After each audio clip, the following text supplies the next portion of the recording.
Welcome, everyone. We will get started in just a minute. We just see some folks are still joining us, but we will begin on time.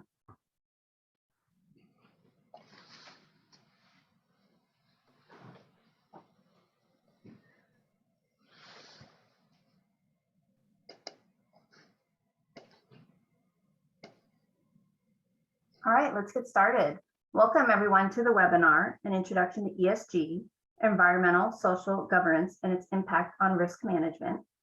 My name is Kristen Laporte, and I'm just going to go through some logistics before we pass this over to the panel. If you would like CPE credit today, actively respond to all the polling questions and stay on for the entire webinar. If you have technical difficulties responding to the polling questions, just shoot us an email at elevatelearn@armaninollp.com, the name and date of this session with your poll answers, and we'll get it fixed.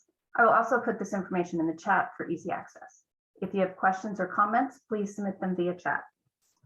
What you're going to learn today: discover what an ESG program is and how to get started, evaluate ESG risk and risk management solutions, and review how to manage and integrate ESG risk.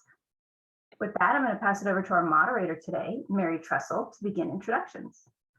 Good morning, everyone. Thank you for joining us. We just think this is a very important topic for all businesses as they are looking to build out resilient business models.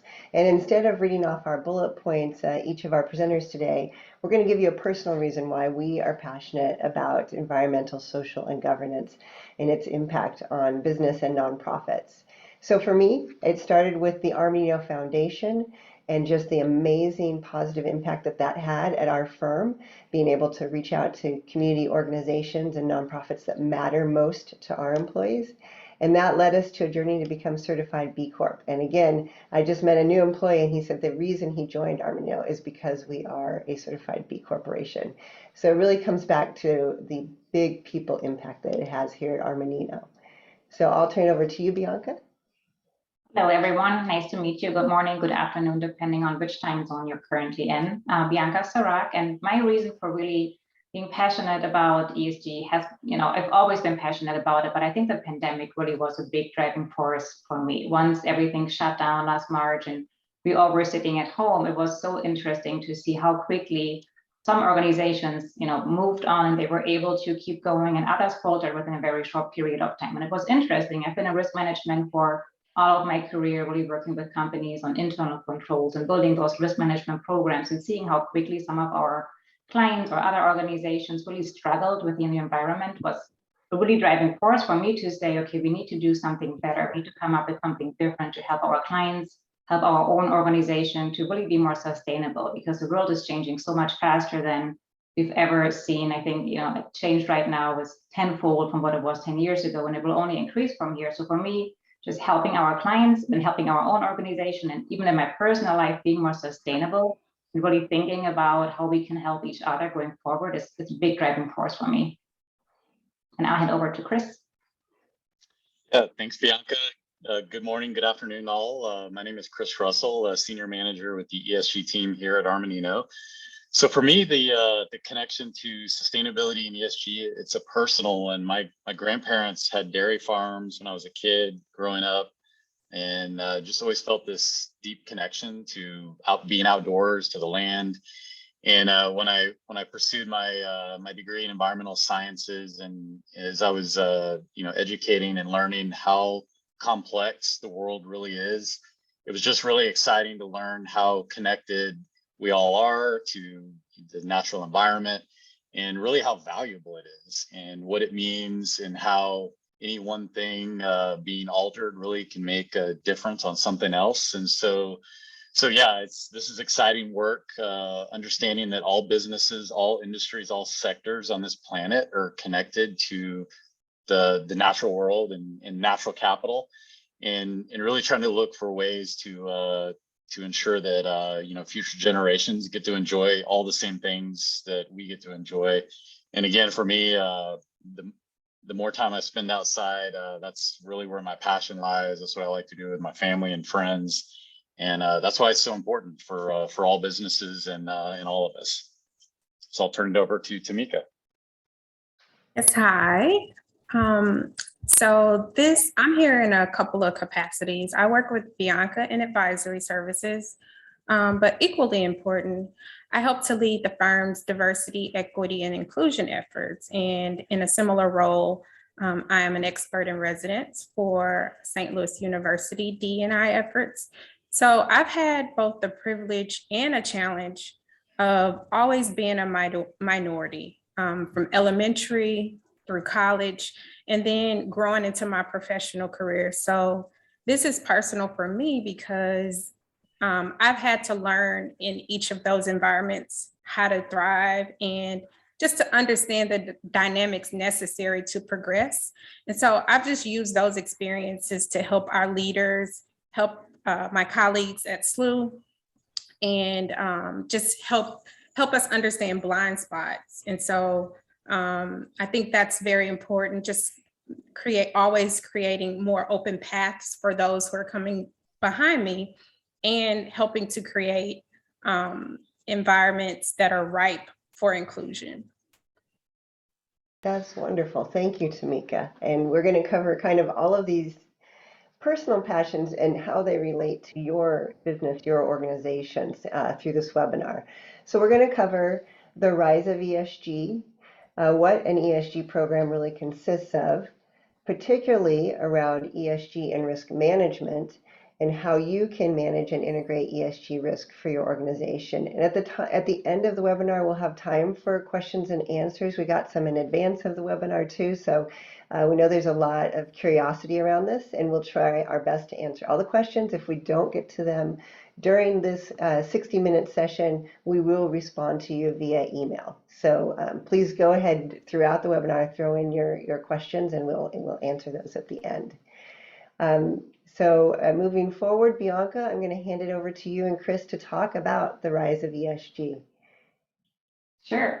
Chris, if you want to go to the next slide, we can give a little bit of an overview about the evolution of ESG. Really, it seems like a very new and recent concept, but when we really look at the timeline, it's been around for a little over 100 years, starting, with the Quakers in 1890, really coming up with their own Quaker fiduciary investments organization. The first time an organization used what we call negative screening. So they decided not to invest in any companies that would produce or sell alcohol or tobacco of any kind. So really just making sure that they're not investing into something that doesn't share their values, right? So a lot of times what investors will do nowadays. And then it took almost 100 years for the Interfaith Center on Corporate Responsibility to be founded, an organization that will really push more pressure on organizations and shareholders to really consider ESG factors and not just profits as it relates to their investment.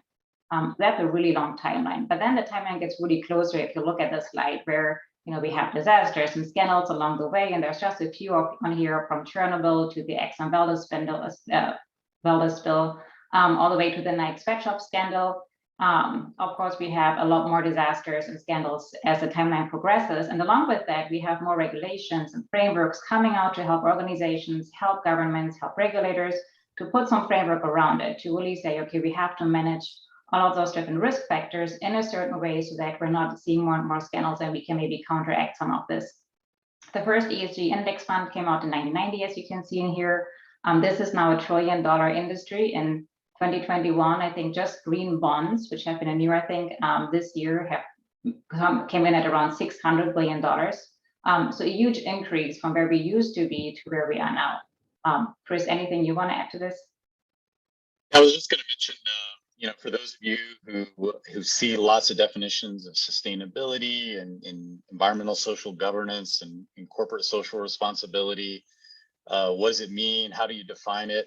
A great way to think about it, you see on this timeline here in 1987, the Brundtland Commission, that was a group that the United Nations put together to really look into this. And a great way to think of how to define what ESG is the ability of our generation of today to meet our needs without compromising the ability of future generations to meet theirs. And so really it all boils down to that. This is a framework for really long-term success of companies and of all of us going forward. I think that's great. So Bianca, as you're looking at this timeline, and looking from the 1800s up to the current time, and the focus on corporate social responsibility to now the defined ESG standards, which industries, which companies really did the most in this area? So in terms of industry, I would say life sciences really have to put forward. About 90% of those that are publicly listed are already doing some kind of ESG reporting to their investors. They really have and had to invest into their supply chain. They use a lot of raw materials, so that became a really more important factor for them over the last 20, 30 years. And they also need a lot of very skilled labor. So they had to invest in the social aspect of ESG to really make sure that they can attract a really good talent. Another industry that I can think of, which was really more maybe forced into this kind of ESG thinking, is really utilities. If you think about it, most countries in the world have some kind of requirement. Carbon emissions are monitored very closely in most countries around the world. So they were forced since the 90s really to look into their carbon emissions and to come up with ESG ways of measuring their performance, measuring their risk factors, and improving their performance, especially as it relates to the environment. In terms of companies, Chris gave a really good example of Microsoft yesterday in a different presentation where Microsoft has been able to really not just look at their own ESG performance, but to extend that to the consumers that use their products, their third parties that they are working with. So not just looking at ESG from their very own little nutshell perspective, but really broadening it to say, okay, there's more than just our company when it comes to ESG and how our products really reflect back to us. And we have to measure all of that and look at all of that. To really improve our ESG performance and to do good and to be a good corporate citizen. So I think that's a really good example as well. That's wonderful. Chris, I mean, this slide in particular, many of the disasters and focus areas here on the E of ESG. Why is that? Why is the focus on the environment? Yeah, I think some of these environmental issues, even if we fast forward to just what we've seen this year, some of the really bad fires in California on the West Coast, the storms that hit the Gulf Coast, even if you take yourself to Europe, some of the flooding that was catastrophic in Germany and parts of Europe here this fall. I think these environmental issues, when they hit, they're so impactful to all of us. And again, these are things that impact our home lives, as well as how businesses operate, how their supply chains function. And so these environmental issues are really highly impactful. We see these things on the news, and we also feel these things. We know people that are directly impacted by these environmental events and these issues.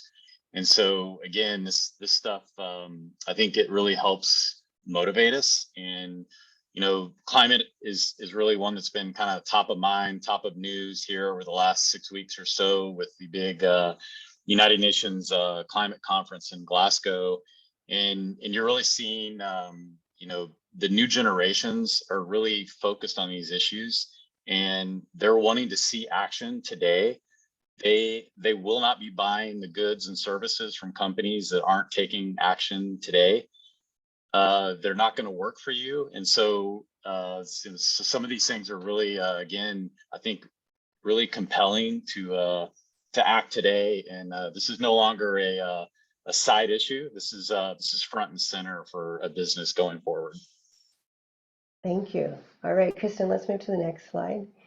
And I think, to me, what made it front and center was 2020. It was such a hard year for the globe, and the kind of the confluence of the racial justice movement that became a worldwide movement because of the murder of George Floyd, and people just not wanting to take it any longer.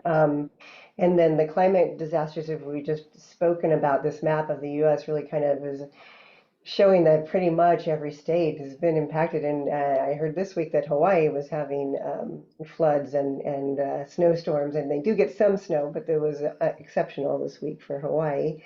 And then COVID-19, Bianca alluded to this earlier, the impact that had on our businesses, on the way that we conduct our own work, on our families, on our inability to be with our families. really just brought this awareness. Nothing was day to day any longer. Nothing was normal, and you can't even call it a new normal. It was just so hard for everyone around the world. So it did bring this great awareness, I think, to many people. And we also have seen that government is not acting fast enough for large groups of people. And so there was a study that was just put out this week by Edelman. It's their trust barometer. They do it every year. And they actually said that people are looking to business. They trust business more than government, more than religion, more than media. So it's a very interesting time in our world. And so that is why this focus on ESG and evaluating your risks and opportunities for your business to be a good corporate citizen, a good nonprofit organization is so important and so valuable for you to address right now. So those are my thoughts. But Tamika, from your perspective, how did this confluence of events and happenings really affect leadership teams? From a business perspective, even nonprofit, as you're involved with the university, what did it mean to leaders? Mary, I think you're right. I think these major events all happening in 2020 brought racial and social equity, brought climate, and then the health disparities to the forefront. They were issues that have been in our heads, in our background, the ones that we were gonna, get around to.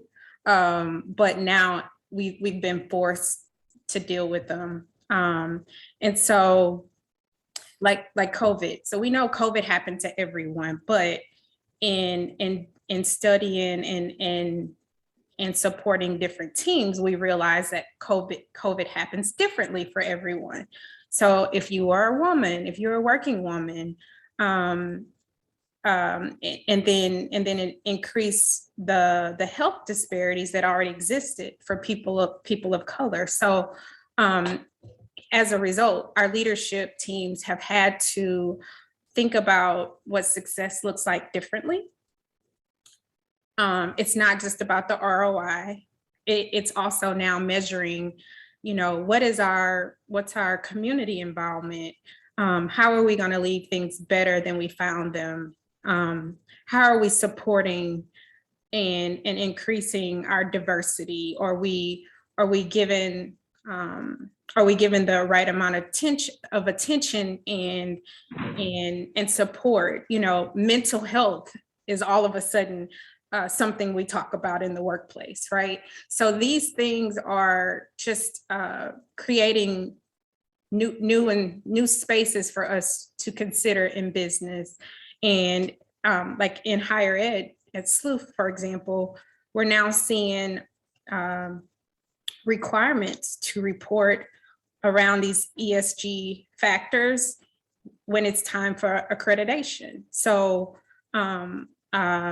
our boards want to know, okay, what's your leadership team makeup? So these are not conversations that we've had in the past, but they're basically requirements all of a sudden. Yeah, I think that's a good segue, Bianca, to you.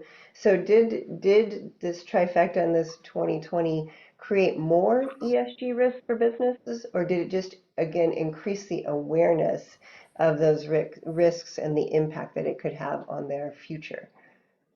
A little bit of both. I mean, if you think about it, we always had racial injustice that has been around for a really long time and has been an issue even for organizations for a really long time.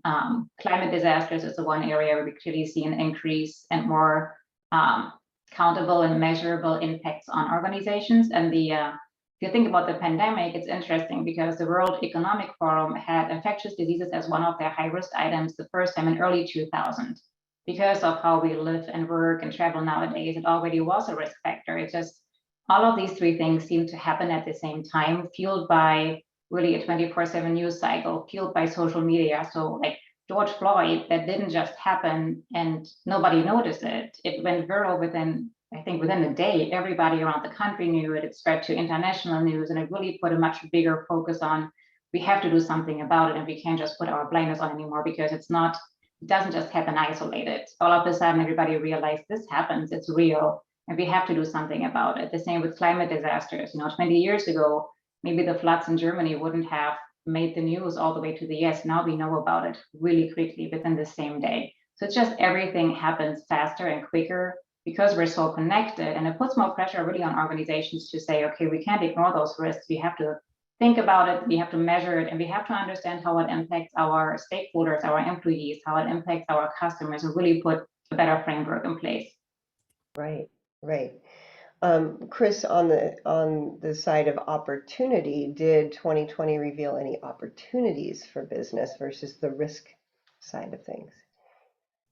Yeah, absolutely. I think one of the things that 2020 really brought forward for whether you're a small business or you're a large multinational corporation, all of these things that came together in 2020, from health to the social issues to these climate disasters, these all really brought resiliency, I believe, to the minds of all these organizations. And again, whether you're a small business, just trying to stay, stay thriving in your community, or you're a large company just trying to get your supply chain in to make your product. These things all impacted the ability of businesses to really operate and have a continuity of operations. So what I would say is the companies that are already implementing ESG, and it's part of their strategic plans, it gives a business the ability to see around the corner in ways that you just simply can't if you're very much focused on maybe just the economic piece. And so by having a broader understanding and perspective of CEOs and leadership teams, of course you can't predict everything that's going to happen, but they can certainly plan for the things that we now understand. These environmental issues are a risk. Here's what we can do to mitigate that risk. We know the value of developing a talented workforce and how that can increase productivity. And so organizations that are doing this well, they're more resilient. They're robust in the face of a disaster, or they have the ability to recover quicker than an organization that is not implementing these environmental and social initiatives. All right, thank you. Okay, well, with that great introduction, we're going to move to our first polling question. So let's open that question for the audience. And the question is, where do you see the most significant impact of ESG on risk management? Is it in governance, strategy and objective setting, performance, monitoring and revision, or information and communication? So we're going to give you a few seconds here to put in your answers. Really look forward to getting all of you to participate so you can get that continuing education credit. And Kristen, just let us know when you're going to close that poll.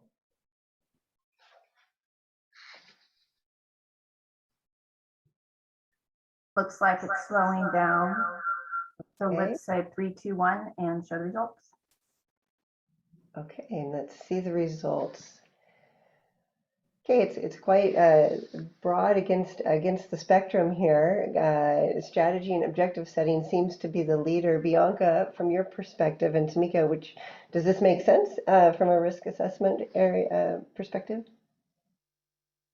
Yeah, I think so. I mean, your strategy really drives opportunities and risks, right? I mean, we talk a lot about risk, but if you really think about it, a lot of risks can be opportunities, right? Like exploring, for example, a new service line. Well, that can be risky because you're putting resources in it and you put all of your funds. Or it could be an opportunity because now all of a sudden you find something that really attracts customers and you're growing exponentially. So with every risk, there's growth. So strategy and objective setting really make the most sense in terms of where we think ESG and risk management relates.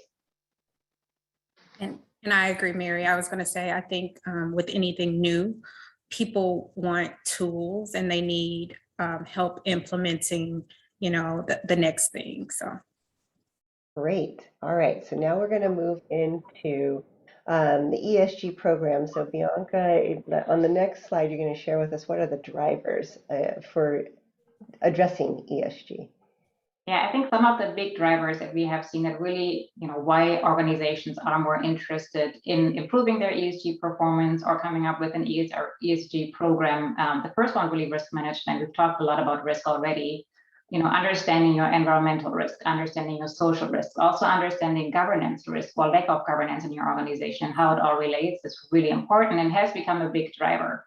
And not just in our own organization. I think the Microsoft example was perfect in terms of we also have to understand our supply chain and the risks that come with that. If you think, for example, about human rights violations, if you're an apparel company and you're producing in a third world country, you have to understand and you have to take those risk factors into consideration. And it really has been driving more ESG performance and focus on ESG in larger organizations. Access to capital is another really good example. Most banks will give preferred lending to companies that do better in terms of ESG performance. We have seen more and more ratings agencies coming out with what they call ESG ratings. So in addition to the credit score that they are putting on an organization based on financial performance and health, they're now saying, okay, we're giving you a separate score just for your ESG performance. So we need to understand what that looks like. Banks have been getting a little bit more pressure also from regulators as it comes to commercial lending practices, saying you can't just look at financial health of an organization, you have to understand ESG risk and performance and make that part of your portfolio assessment and really disclose that information. And then there's more and more studies really showing also financial performance. I know we have helped quite a few of our clients implement an ESG program, and the cost savings related to that are just humongous, because all of a sudden you're really focusing in on, well, where do we spend funds on energy? How can we manage energy costs, water costs? How can we manage turnover? Because as we all know, like losing and onboarding employees is really expensive. So managing all of that has really shown that those companies that do it well actually also perform better financially. Chris, I know you have probably a little bit more experience because you've worked directly with clients on that. Yeah, you highlight some really great points. That some of the near-term outcomes you can get from implementing ESG is reducing your operating costs, your day-to-day cost to function. Some of these initiatives, like switching from fossil fuel energy to renewables, if you do this in a strategic manner, you can actually lower your energy costs. And all industries are based on a high use of energy, and so things like that can really help you get a near-term result. And then again, as you look long-term by making investments into environmental and social initiatives, these are things that are going to have long-term return on investment that absolutely is going to affect the balance sheet. Right. And Nasdaq really put a stake in the ground this year by creating their diversity requirements for all listed companies. So you must have one female board member and then a second board member who is self-named from an underrepresented population. And if your company, you're listed on Nasdaq, and you don't meet those requirements, you actually have to publish a statement as to why you can't meet these minimum standards for diversity on your board. And Nasdaq will publish that statement next to your listing on their stock exchange. So Tamika, because of that, there's been this real great interest in being able to get board members from underrepresented communities, and businesses are trying to do that. How can they do that in a way that is beneficial not only to the company, but also to the individuals that they are reaching out to? Absolutely, Mary. We're seeing this this diversification of boards as both. It's really twofold. So in identifying what your boards need, we obviously know that every board needs a good fundraiser and a good person to manage the finances. But are you considering the candidates who may not be the typical run-of-the-mill professional who actually has additional experience or a specific passion or affinity for your mission? And so one technique that we're seeing, Mary, is to make sure that all of your, as your board seats are being vacated, replacements are people of color, or are people from minority groups, and especially those especially the organizations who are serving minorities. but don't have minorities on, on your board. So you're missing a major piece there.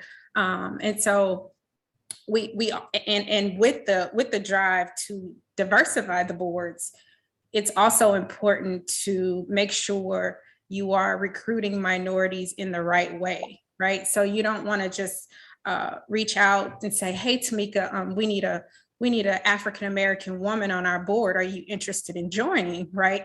You want to go to the spaces where there are minorities who already have an affinity, who are already passionate, who are already working in that space. Because like you said, you want that purpose and passion to match with those board requirements. Exactly. Thank you for that insight. All right, let's go to the next slide. Okay. And on this slide, we really wanted to overview for you how Armanino helps support organizations in building their ESG programs. So as we do with a lot of our strategic offerings, we really meet with our clients to help them strategize. ESG should not be done in a silo separate from your strategic plan. It should be part and parcel of how you are going to make your business resilient and grow and scale for the future. And so we meet with the C-level team, find out what the most important materiality issues are for them across ESG, and help them to implement a program that ties directly into their strategic plan, report on that, and even we all know there's a real stretch on our people in our organizations today. And so you may not have enough team members or team members with the right experience to be able to deliver on the ESG goals that you set for your company. So we can help accelerate your ESG program by helping serve as a program manager for you and really kind of guiding you. I think the most important thing to think about in ESG is it is not a one-time activity. You are not just getting ready to build a report and put it out to GRI or to one of the different frameworks. You're working on it as a continuous improvement, always looking for opportunities to take advantage of the cost savings, the opportunities for developing new products or services, and ESG can help drive that forward motion for your organization. So this is just a high-level overview of how we help to serve our clients. Let's go to the next slide, Kristen. Oh, polling question number 2. Okay. What do you consider, when you look at your own organization, what do you consider your organization's largest ESG driver? Are you most concerned about risk management or access to capital, your financial performance, all of them equally, or are you unsure because you just haven't really kind of taken that look at your organization and how ESG might impact it? So again, we'll give you a few seconds to answer this and get your credit.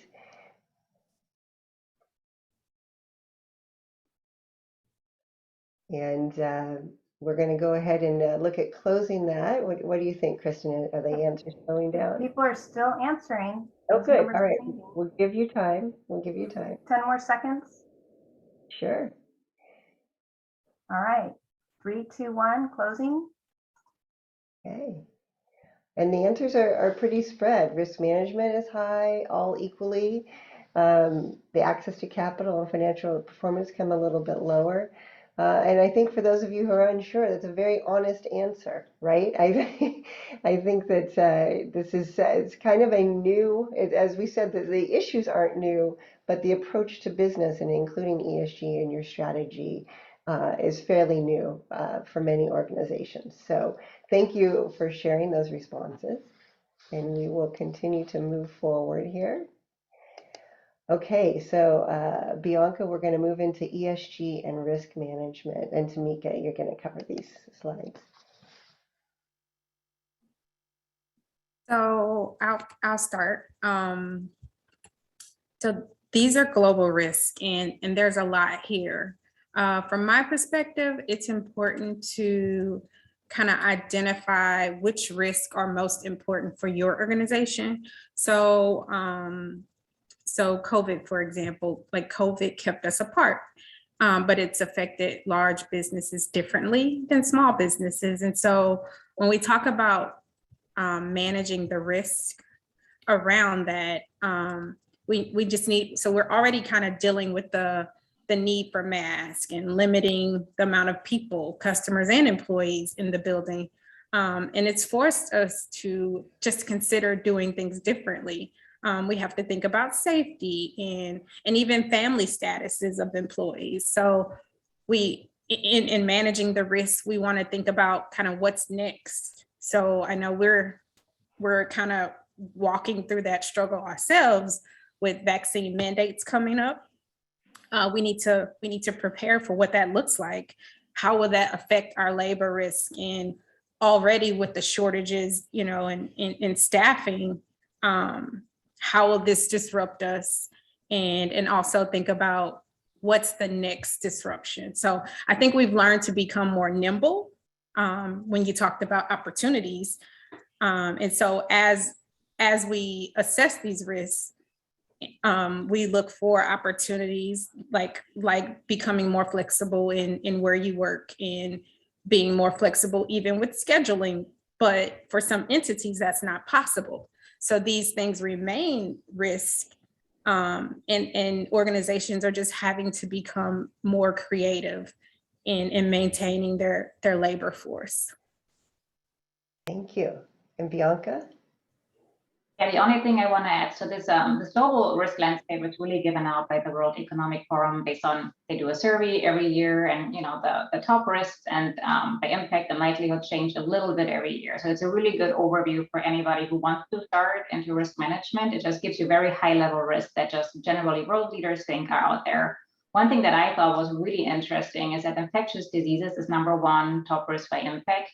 If you were to look at the last 5 or 6 of these reports, it never made the top 5. So really, going through the pandemic has changed the top risk significantly. So just know that as you're, as Mary said, like an ESG program, but even an ESG risk assessment, it's not a one-time and done. You really have to continuously monitor your organization, look at your risks, understand your exposure by geographies, look at the different industries you're in. If you have several, under a holding company, for example, really make sure you understand how the risk landscape changes for you on a year-to-year, or maybe even quarter-by-quarter basis in some instances, as we have seen. COVID came around really quick and changed how we live and work and do everything within a very short period of time. So that's really why we put this in here, just to create more awareness for you to really think about these different risk factors and make sure that you're not just doing it once, but you're really making it more like a continuous process.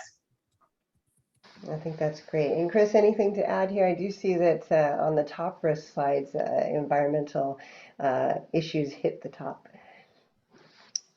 Yeah, I'll add a couple of things. So really, when you look at leaders in sustainability and really top performing organizations globally, the way that this is approached and the way we're helping our clients is, you want to look at risk in terms of how do these issues that you're seeing here, extreme weather, biodiversity loss, natural resources, how are these things, like what's my company dependent on for success? And then the other way to look at this is your stakeholders and really understanding what's important to your stakeholders.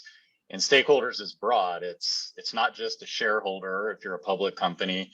And it's your employees, it's your customers, it's the communities that you operate in, it's the policymakers, it's this broad group of organizations and people. And so you really want to know what things are important to your stakeholders, what's important to the success of your business. And then when you understand those two things, that helps you put together a strategy on, okay, these are the top 3 priorities. So we have to focus on climate action. We have to focus on educating our workforce as a couple of examples. And so, depending on your industry, these things are going to look different. So as a technology firm, as an example, data security and privacy may be the #1 issue for both the success of your company and for your business. If you're a manufacturer, maybe water resources is absolutely critical for you to function. So that's really the approach that we take for again implementing this strategically in a business. And the better you get at this through this continuous improvement process, that's what really spurs innovation and opportunities. Right, and I think one thing that Tamika touched on a little bit about how we can become more nimble in how we work.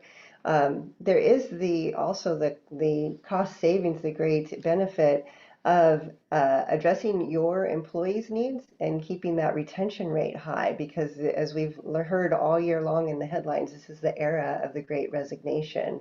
And so the next slide is really going to talk to us about that. So let's switch over to that slide and turn it over to Tamika. Absolutely, Mary. So with the struggles that we're seeing in recruiting and retention, it's very important for us to understand kind of what the landscape is. So here, 90% of the Gen Zers believe that companies should be acting to better social and environmental situations. So like I mentioned before, people are bringing their whole selves to work, right? It's not just about come to work and do your job. No, they actually want to bring the issues that they care about, and they want that to be a part of their life inside and outside of work. 83% of the millennials would be more loyal to a company that supports social causes. And then 64% would not take a job at an employer without a strong CSR policy. So all of these things are kind of telling us, and we're seeing this very much a slew, where students are really driving organizations to do more, to care more. And as this becomes more important to the labor force, it obviously, again, has to become more important to the organizations. And obviously, Mary, with the foundation and at Armanino, we clearly have shown that to be a top priority. Yes, it's been just an amazing impact that we see across the firm for people who are able to support their favorite nonprofit with the backing of Armanino.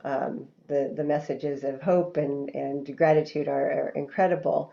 And then Bianca, that actually I do want to turn the lens a bit on Armanino. How do you see this playing out at Armanino when you're talking to millennials or Gen Z employees that have joined the firm? What are you hearing from them? So it's typically something that's brought up in interviews. I mean, that's one of the very first questions in terms of what we do from, like just the social perspective. So the foundation always comes up. The fact that we're a certified B Corporation always comes up and really puts a positive light, because we're not just around for profits, but we do care about more than just the bottom line. Part of our organization, if you think about it, I mean, I don't have the exact numbers, but I want to say 40 to 50% of our employees are either Gen Z or millennials. So that's about 1,000 people close to in our organization. It's a big number, and they really care about how an organization works within its community, within its environment. I mean, it's so much more than just showing up to work for your 8-9 hours every day and then going home. So it's a big driver for our organization. I know it's a big driver for most of our clients as well. It's just those newer generations, they are really interested for organizations making an impact beyond just getting a paycheck every other week. Right, definitely. Our former managing partner likes to say that accounting, consulting, it's a good career, but people really want to have purpose with their work, and they want an organization to have soul. Tamika, go ahead. Sorry, I cut you off. No, I was actually going to add to that, Mary, because we are having not only at Armanino, but at helping our clients, helping the recruiting team, right, to understand this, because it's one thing for our leadership team to get it, but it's making sure that we are putting the right people and the right policies in place to ensure that we are actually understanding the current environment, right? So we're not able to do recruiting like when we're trying to recruit at historically Black colleges, for example, we've learned that we have to do it differently. We need to send recruiters who actually understand minority students and who can relate. We've had to create partnerships and mentoring opportunities to kind of create a bridge. And that's a different thought pattern from our typical and our past way of recruiting, especially now with HBCU students being in such high demand. It's important for us to just become creative. So that's just one of the examples that we've been able to implement and be very successful with. Yep. And Chris, just quickly, if you can touch, how has college curriculum changed from when you were studying environmental sciences a few years ago? I won't say how long ago, to today. You know, what do you see as what are the new kind of credentials and learnings that students are getting today when it comes to the environment? Well, I think one of the really exciting developments in environmental science today, and my son is about to pursue a degree down at the University of Texas at Austin in sustainability. And as I was looking through the curriculum and the degree plan today, it's become much more interdisciplinary, and so it's a really exciting development because some of the good technical skills that are taught in biology and chemistry and kind of the core natural sciences, back when I was in school, we didn't get a lot of training on, say, communications is one example, like business communications, and so now they're actually getting that training in college. And what's great about that is that the new talent that's coming out of school now is going to be able to translate what the real benefits are for some of these initiatives that are really important. And again, it's about identifying what's important to your business, what's important to your stakeholders. And so the new talent pipeline that's coming out of school is going to be able to really quantify what that means. And a term for everyone to Google after the webinar is ecosystem services.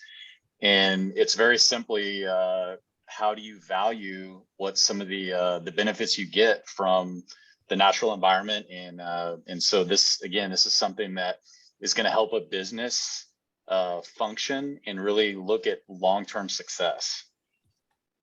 Great. Okay, thank you. All right, let's move forward, Kristen. And our third polling question.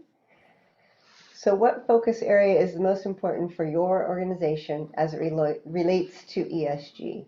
Is it environmental, leadership and governance, the business model and innovation, social capital, and human capital? So while we know all of these are important and they're all factors in a successful business, from your perspective, which is top for your organization? I don't think I'd get in trouble with our leadership if I said at Armanino it's E, because as Bianca said, over 1,000 of our employees are Gen Zs and millennials. We know in order to deliver great client service, we need to really engage our employees and make sure that they're having a good experience here at Armanino. So I'll go out on a limb there and say that's what's most important to our firm. But go ahead and answer what's most important for your organization. Looks like everyone has answered, so I'm going to close the poll now. Great. Okay, then we are not alone. So the top answer here is human capital. So this is great. Thank you all for sharing your answers. And we will continue on. I know we've got about 15 minutes left in the webinar. We've got just a few more things to cover. So Bianca, now how does an organization, before we get to the factors of how to manage and integrate ESG risk, we have one more polling question. So let's do that next question. Okay, and I think this is in preparation. So Bianca is going to talk about how to build a risk management program. But before that, we wanted to hear from you. How mature is your risk management program in relation to ESG considerations? So are you learning about ESG for the first time today? You recognize its importance, but you do not yet have a risk strategy for it. We're just beginning to apply ESG to our risk management program. And we have an ESG risk management program in active controls. Or again, you may be unsure for your organization. So let's get those questions in, or those answers in for this polling question? Okay, 3 seconds. 3, 2, 1. I'm going to close the poll. Okay, great. Okay, so it looks like, again, like we have a spectrum, but as we expected with this webinar, it's why we wanted to bring it to you as thought leadership. A lot of you are hearing about ESG for the first time or have heard of its importance, but don't have a plan and a strategy in place. So thank you for sharing those responses. And now, Bianca, we'll let you move into what are the key important factors for people to consider.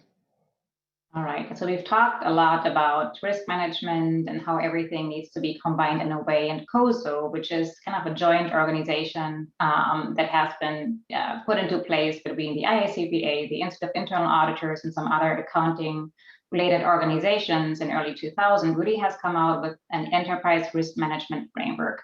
And in 2018, they worked with the World Business Council for Sustainable Development to really say, okay, we can apply that same risk management framework really as it relates to ESG risk. Because if you think about it, I mean, risk management is all about managing risks, and your ESG risks aren't really any different than the risks you're already considering probably for your organization. And all starts first with really identifying how do our ESG risks relate to our culture and to our governance structure. As we mentioned a couple of times, governance is something that's really important as you put a program in place, but it can also be lack of governance that poses the risk inherently to your organization. So understanding the different risks you have in your organization and how do they relate to your culture, what do your employees want? We've talked a lot about human capital being such an important factor. Are there any environmental risks because you have lack of governance? Do you have a good governance structure in place? Really understanding that as a first step is very important. The second part is to really then think about how can you blend those risks as they relate to your strategy and your objectives of your organization. So as you're moving into strategies year to year, how does that all relate to each other? So really thinking about the different types of risks you have and thinking how they relate again to your governance structure, your culture, and your strategy. As a third step, they say really then go into a risk assessment. We're already doing that. You know, if you're in risk management or if you work with your internal audit department or your external auditors, everybody does already a risk assessment. So really making sure you assess your ESG risks as they relate to impact and likelihood, you prioritize them, and you then come up with some kind of strategy around them to either, you know, put good internal controls in place. Maybe you avoid something because you realize, wait, we have more risk in one area than we thought. Maybe you insure yourself against other risks, or you accept certain risks because they are just part of normal business. And sometimes, as I mentioned before, risk comes with opportunity, so you can't ignore everything. As a fourth step, they say, well, once you have identified your risks, we have prioritized them, we know what they are, let's make sure we put some monitoring around it, right? Because just we have identified it doesn't mean we should now stop ignoring it. So we really have to make sure we put some key risk indicators there. If you do build an ESG program, very likely you already have a lot of metrics and data you're collecting that can be used to really be your indicators. For example, if you want to measure incidents in a certain plant or your energy usage, as Chris mentioned before, those can be key risk indicators where really you can measure red flags and identify problems early on. And then lastly, really make sure you have information and communication in place by reporting internally and externally to anybody who needs to understand your overall risk as it comes to your ESG criteria. And making sure, again, that's continuous. And while this is more like a step ladder, it's really a continuous process, because once we finish, we probably start at the very beginning again, right? We can't stop anywhere. It's not that you ever really stop. It's just you're putting this into kind of a continuous program. So every year you go through and really make sure you assess it. So in a nutshell, that's kind of how you can blend your risk management program with your ESG risk and really do it all at the same time.